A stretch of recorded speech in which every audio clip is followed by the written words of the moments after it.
Hello guys.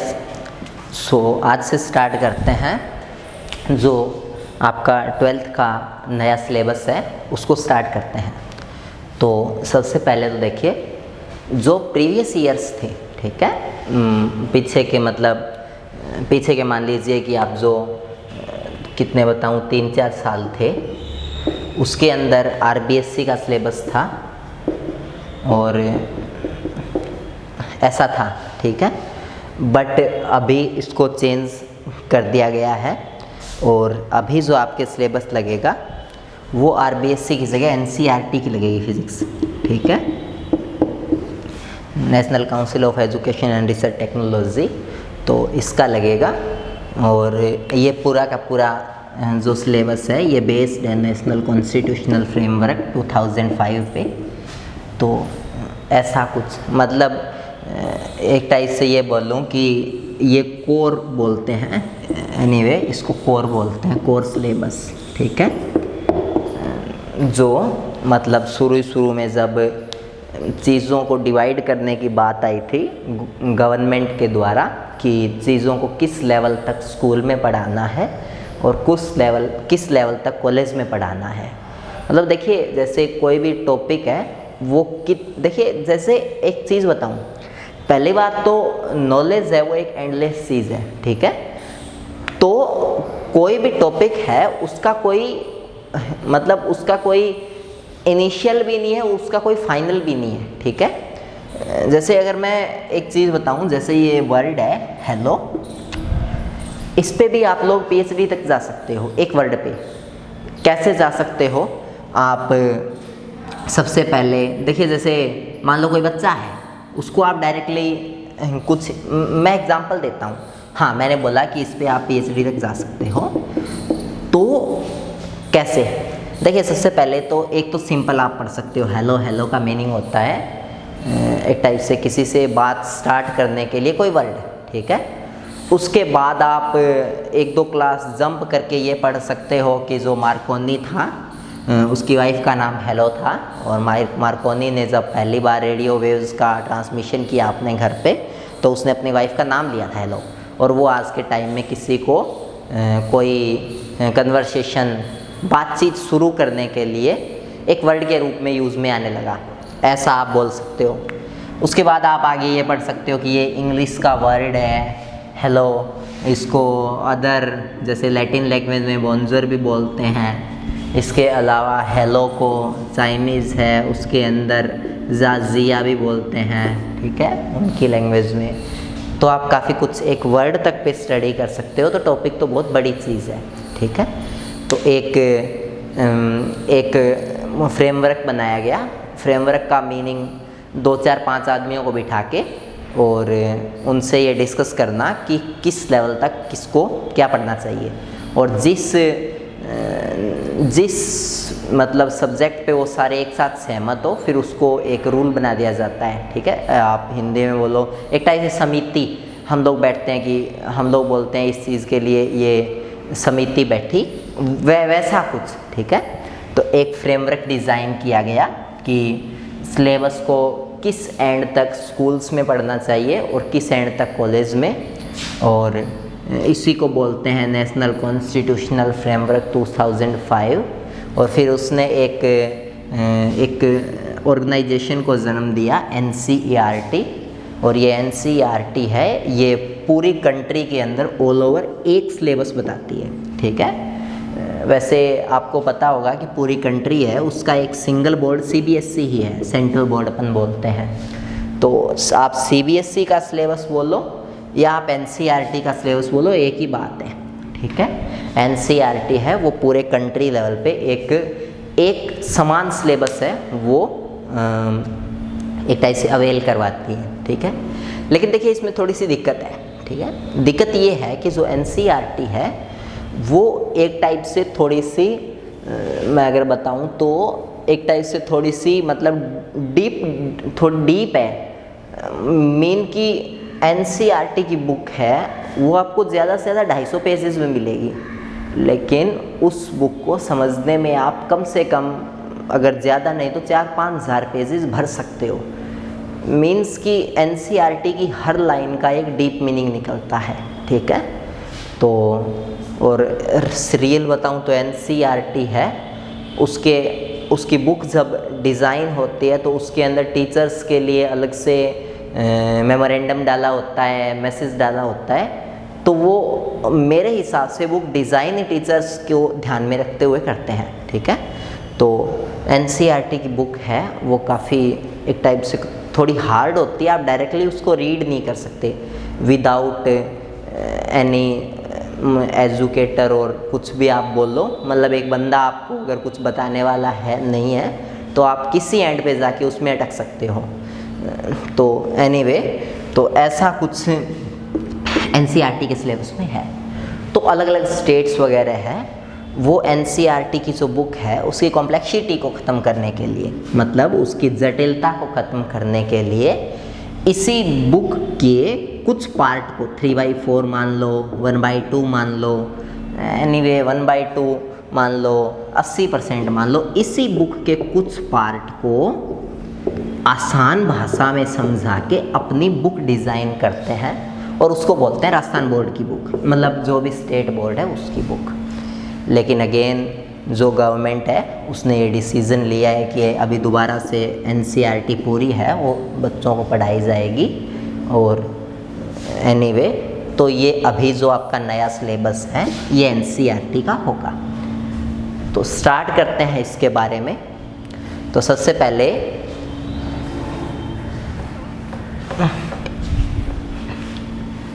इसके अलावा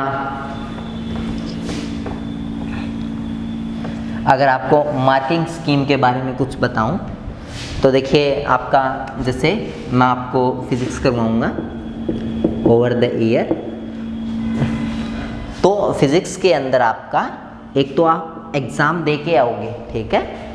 वैसे तो देखो अमंग द पेंडेमिक क्या सिचुएशन निकल के आए, मार्किंग कैसे हो, क्योंकि पिछली बार मार्किंग कुछ अलग तरीके से हुई, बट अगर सब कुछ पहले जैसा हो जाता है तो उसके बाद अगर मार्किंग है वो कुछ इस टाइप से होगी। जो आप पेपर दे के आओगे थियरी का, वो आपका एग्ज़ाम होगा कितने का, 56 नंबर का। और जो एनसीईआरटी की बुक है उस बुक में से आप टॉपिक्स को पढ़ के जाओगे, समझ के जाओगे, और अब आपका एक मूल्यांकन होगा, वो इन 56 मार्क्स के आधार पे होगा कि आपने चीज़ों को कितना समझा है। इसके अलावा जो 44 मार्क्स है वो आपको बिना रिटन एग्ज़ाम दिए अलॉट किए जाएंगे, और ये कुछ इस टाइप से अलॉट किए जाएंगे कि इसमें 30 नंबर का आपका स्कूल की लैब में प्रैक्टिकल होगा, और कितने बच गए, 14 नंबर है वो आपके, आप बोलते हो जो सेक्शनल मार्क्स हैं वो होंगे, ठीक है। अब ये 30 नंबर का जो प्रैक्टिकल काम है, इसमें आपको जो ये आपने 56 नंबर में जो पढ़ा है, इन चीज़ों को रियल लाइफ में करना सिखाया जाता है, और फिर इसका भी आप एक सिंगल डे एग्ज़ाम देते हो, और फिर ये मार्क्स आपको मिलते हैं, ठीक है। और इन 30 नंबरों में भी 10 का एक बड़ा प्रैक्टिकल आपसे करवाया जाता है, 10 का एक छोटा प्रैक्टिकल आपसे करवाया जाता है, और 5-5 नंबर की 2 एक्टिविटी फर्स्ट एक्सपेरिमेंट से रिलेटेड और 2 एक्टिविटी सेकंड एक्सपेरिमेंट से रिलेटेड आपसे करवाई जाती है। वैसे ये रिलेट करना ज़रूरी भी नहीं है, ये ऐसे पार्ट्स वगैरह होते हैं जिन पे अपन लोग बाद में चर्चा करेंगे। मैं बताऊंगा आपको डिटेल में कि ये कैसे होता है। ये सेक्शन 1 के मार्क्स होते हैं, सेक्शन 2 के मार्क्स होते हैं। कितने हो गए, 10 और 5 15, 5 20, 10 30, 1 मिनट गाइस, कितने, 10 5 15, हाँ इतना ही, एक ही की एक्टिविटी होती है, 2 एक्टिविटी टोटल, ठीक है। 15 और 15 30 नंबर का ये काम होता है। तो एनीवे, ये तो चलो आप प्रैक्टिकल वगैरह है, ये तो आप तभी सीखोगे जब आप पूरी थ्योरी पढ़ोगे, चीज़ों को स्टार्ट करोगे। तो ये आज से हम लोग स्टार्ट करते हैं ये काम, ठीक है। इनफैक्ट अगर सरल लैंग्वेज में बोलूँ तो आपका सिलेबस स्टार्ट करते हैं, ठीक है। तो चलिए देखते हैं गाइस, और आई होप आपको पल्ले पड़ा होगा मार्किंग डिस्ट्रीब्यूशन एंड आपका NCERT है वो क्या चीज़ है, कैसा सिलेबस आपके ये मतलब आपके ऊपर रूल ओवर किया जाएगा, जो भी, ठीक है।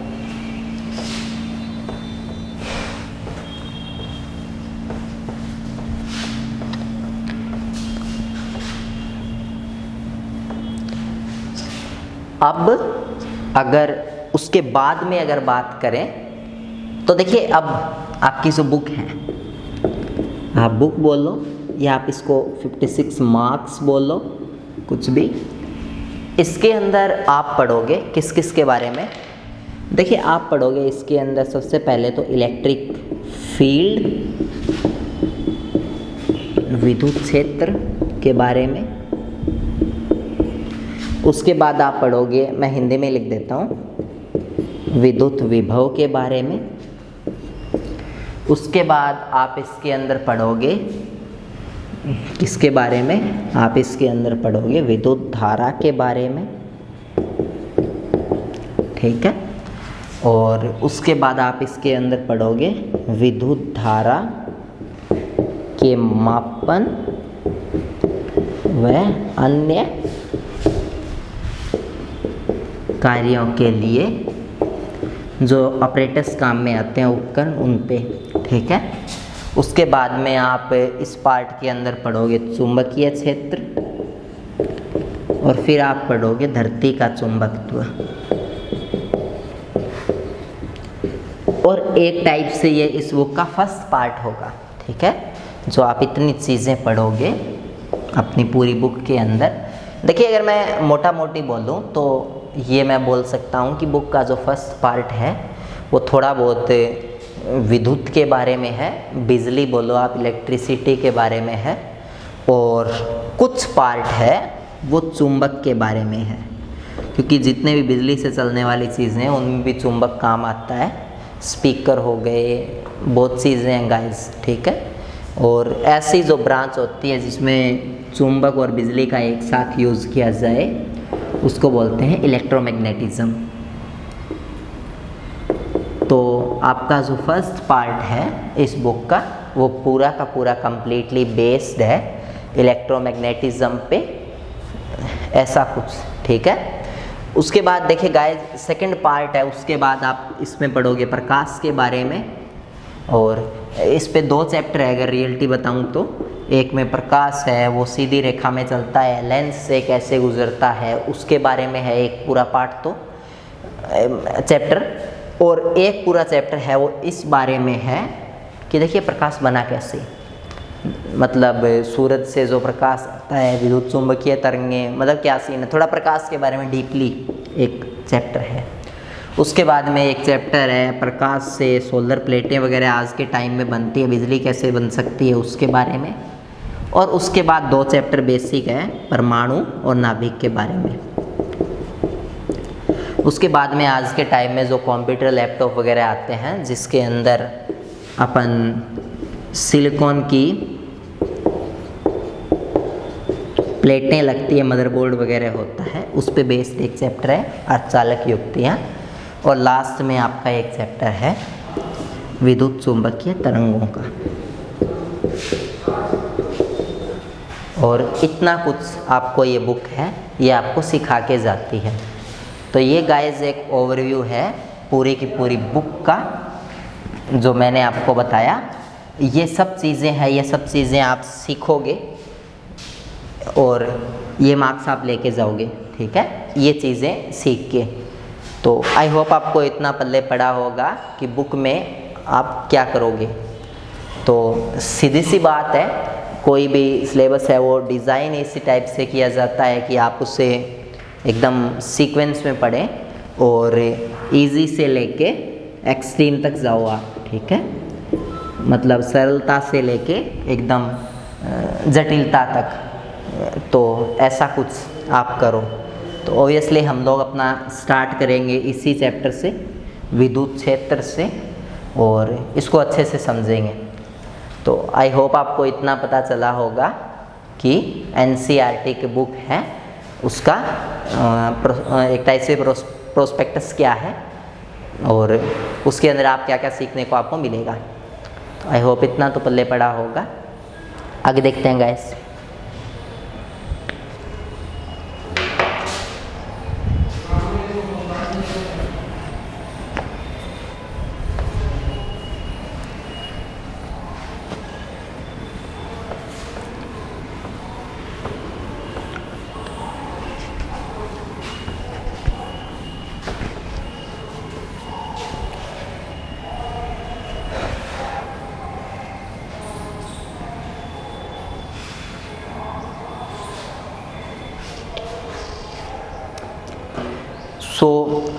अब एक चीज़ और बताऊं, एक डाउट और, ये जो 56 मार्क्स है इसमें भी देखिए, अगर आप कोई काम करते हो तो उसमें या तो थियोरी होती है, आप उस चीज़ को समझाओ। मैं एक एग्जांपल लेता हूँ, मैं बताऊँ कि बताइए कैमरा क्या होता है, ठीक है? तो आप बोलोगे कैमरा एक ऐसा डिवाइस होता है जो फ़ोटो वगैरह खींच सकता है, जिसको आप बाद में देख सकते हो, ऐसे आप कुछ एक्सप्लेन करोगे, ठीक है? और एक मैं ये बोलता हूँ कि एक कैमरा है, उससे 5 मीटर दूर वस्तु रखी गई है, कैमरा है वो 20 सेंटीमीटर का है, तो बताइए जो फ़ोटो है वो कितने इंच की निकलेगी? I am just giving an example guys. तो ये जो चीज़ें हैं इनके अंदर नंबर्स आ गए, और जिन चीज़ के अंदर नंबर्स आ गए उसको बोलते हैं नंबर्स को बोलते हैं न्यूमेरिक्स, ठीक है? और नंबर्स से मिलके जो क्वेश्चन बनता है उसको बोलते हैं न्यूमेरिकल। बाय द वे एक चीज़ बताऊँ, थोड़ा सा फ़र्क है।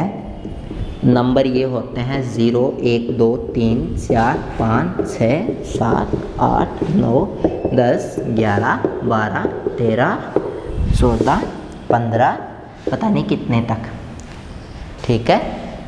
और न्यूमेरिक्स है वो ये होते हैं गाइस,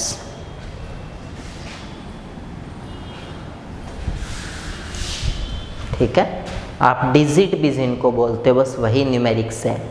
और इसीलिए जो कीबोर्ड का पैड होता है, कीबोर्ड पे बटन वाला होता है, उसको न्यूमेरिक पैड बोलते हैं, तो उसमें न्यूमेरिक्स लिखे होते हैं। एनीवे, तो आपको पल्ले पड़ा होगा कि मैं किन दो चीज़ों की बात कर रहा हूँ।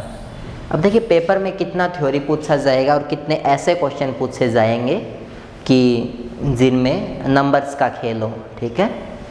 तो देखिए इस पे एक सिंपल सा रूल फॉलो करता है एनसीईआरटी कि मिनिमम 65% ऑफ थ्योरी होगा। देखिए ये जो आपका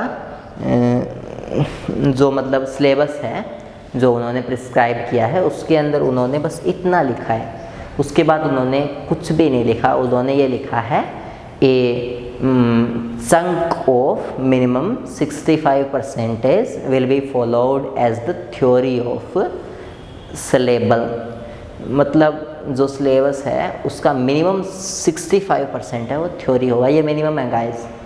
ऐसा भी हो सकता है कि पेपर में आपसे न्यूमेरिकल पूछे ही ना और 100% थ्योरी पूछ ले, हो सकता है, कोई बड़ी बात नहीं है। और ऐसा भी हो सकता है कि आपसे 80% पूछ ले, और ऐसा भी हो सकता है कि आपसे 65% थ्योरी पूछ ले। ऐसा भी बिल्कुल नहीं हो सकता कि आपसे 64% थ्योरी पूछ ले। मतलब एक मिनिमम क्राइटेरिया थ्योरी का होगा, वो 65% ऑफ द होल बुक वो थ्योरी होगा, उसमें न्यूमेरिक्स का यूज़ है वो नहीं होगा, ठीक है गाइस? सिर्फ न्यूमेरिक्स का यूज़ नहीं होगा। अगर कोई क्वेश्चन ही ऐसा है जैसे मैं आपको कोई क्वेश्चन अगर बताना चाहूँ, कुछ अगर मैं आपको एग्जांपल दूँ इस बारे में, अभी दिमाग में नहीं आ रहा। जैसे कोई क्वेश्चन आ गया कि प्रूव करो a + b = a * b cross b। अब जो भी गाइस, मतलब अब ये क्वेश्चन अगर ऐसा कुछ क्वेश्चन आ गया, सिद्ध कीजिए, ये आपको एक बार नहीं पता ये क्या है क्या नहीं है, ऐसा क्वेश्चन आ गया। अब इसमें ये चीज़ें नहीं यूज्ड है, कहीं भी इनका नामो निशान नहीं है, तो ये भी एज ए थ्योरी है, वो गिना जाएगा, ठीक है? न्यूमेरिक्स अगर आते हैं कहीं भी, अगर इनमें से कोई एक चीज़ आ जाती है, इन चीज़ों के साथ डीलिंग होती है, फिर उसको न्यूमेरिकल माना जाएगा, अदरवाइज़ नहीं। तो जो आपके डेरिवेशंस होंगे जितने के सारे वो थ्योरी में ही काउंट होंगे। तो 65% of whole syllabus will be followed as the theory portion.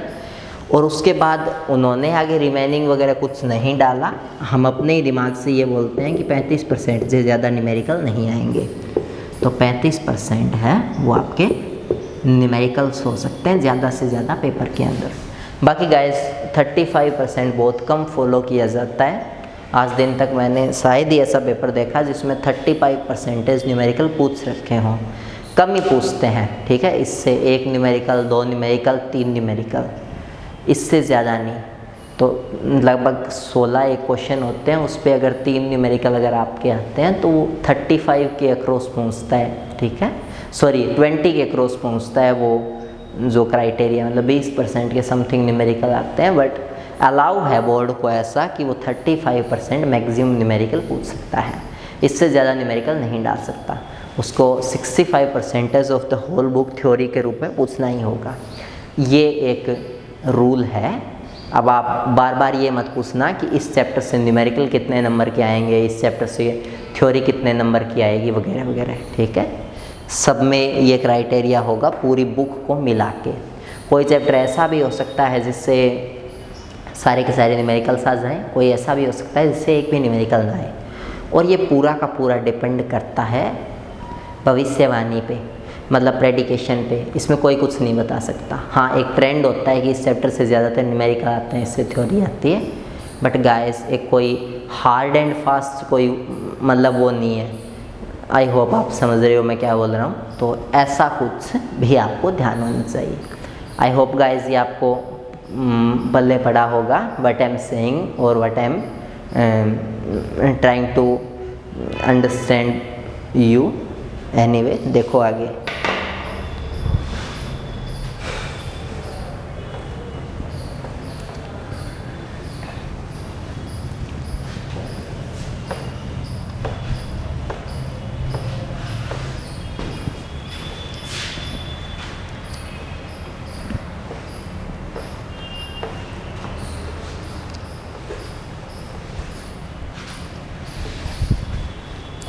So I hope guys आपको ये पल्ले पड़ा होगा कि जो इंट्रो है वो किस टाइप से आपकी पूरी बुक का, आपके सिलेबस का है। और अगले वीडियो से हम आपके चैप्टर्स है वो स्टार्ट करेंगे। और इस वीडियो में इतना ही। Bye bye and take care.